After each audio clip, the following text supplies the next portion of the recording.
Hey everyone, welcome to Sam Sports Corner episode 58. Alright, we took a quick week off. A lot of things have happened in sports since then. I'm going to try and hit the highlights. The first thing I would like to start off with, though, is a little disclaimer. My betting advice is not printed on gold. I have had a little rough patch here lately. It seems that every time I have said the words mortal lock, levy your house and bet it all, or there's absolutely no way they could lose, they all seem to go wrong for me.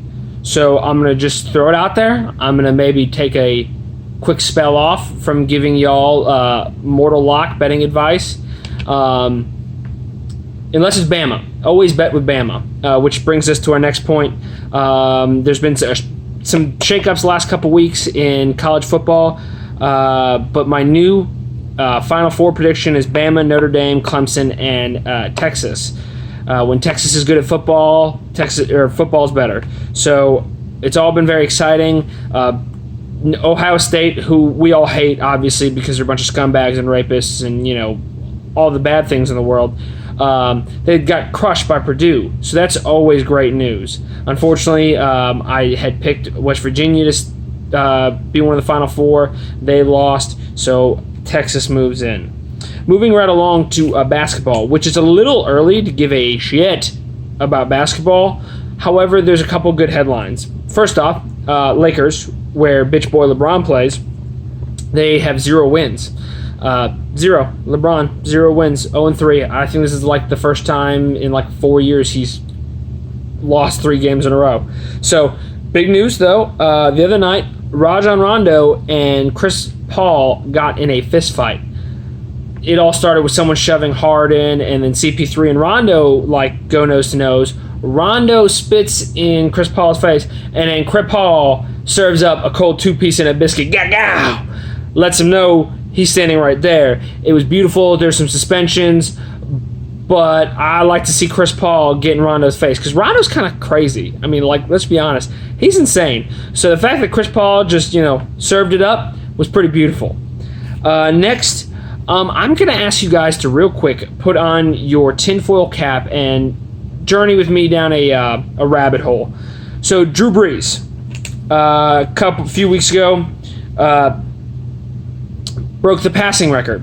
Didn't break it on a little rinky-dink throwaway for 5 yards. Just happened to be on a 54-yard tutty bomb, and at which time they brought his family on the field, confetti, a whole 5-minute celebration in the middle of the game. No flags thrown, no delay game, no nothing. 5 minutes. It all seemed too perfect for me. And then, going into this week, Drew Brees had beaten 31 out of 32 teams at some point in his career. The only team left was the Ravens. He had played them 4 times in his career before this weekend, and he had lost all 4 times. And something didn't sit right with me about the game because I thought the Ravens were going to win, but just it didn't feel right, so I didn't bet it.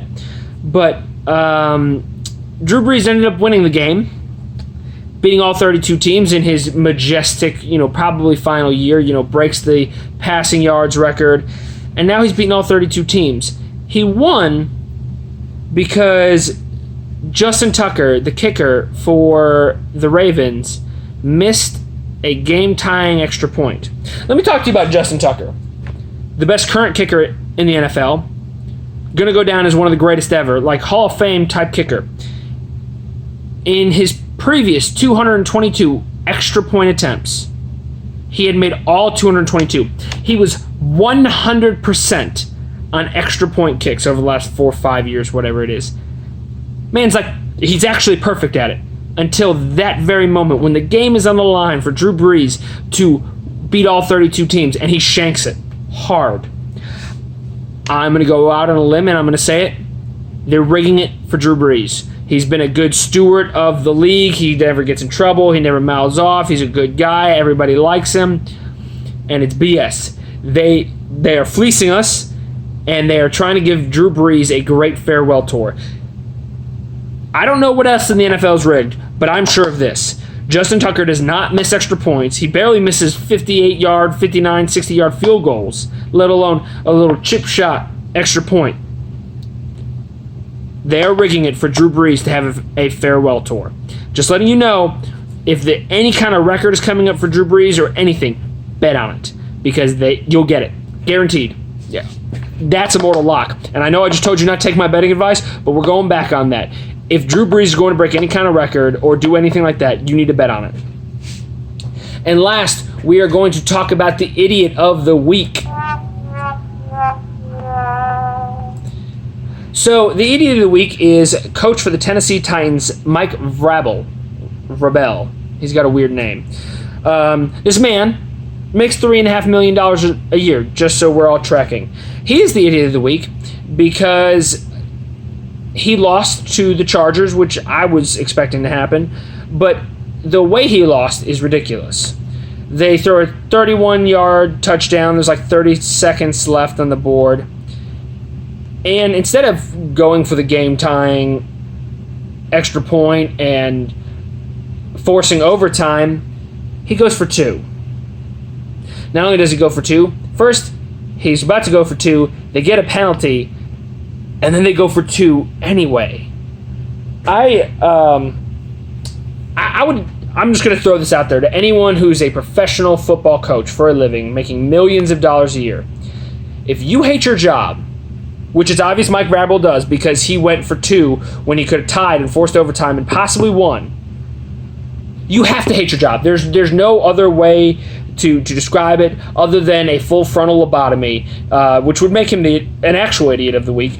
But lost 20-19 because he didn't kick the extra point and he went for 2 for actually no reason. He was going for the win in regular. Screw it! Kick the ball and go to overtime and figure it out. But that's bad coaching.